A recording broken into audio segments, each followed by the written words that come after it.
У вас, когда спрашивают, как дела, вы говорите обычно «хорошо». Вчера такой момент классный подсветили. Вот правда у вас все хорошо? Точно?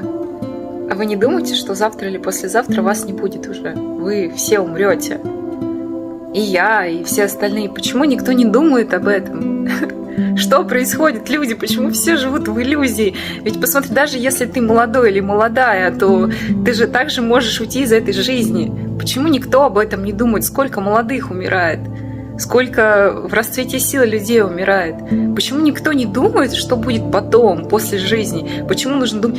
Классно, здорово, нужно думать о том, что есть сейчас, что есть в этой жизни. Но нужно еще думать и на перспективу, что будет после жизни.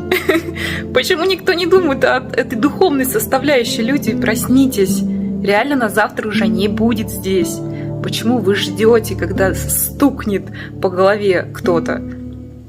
Петух.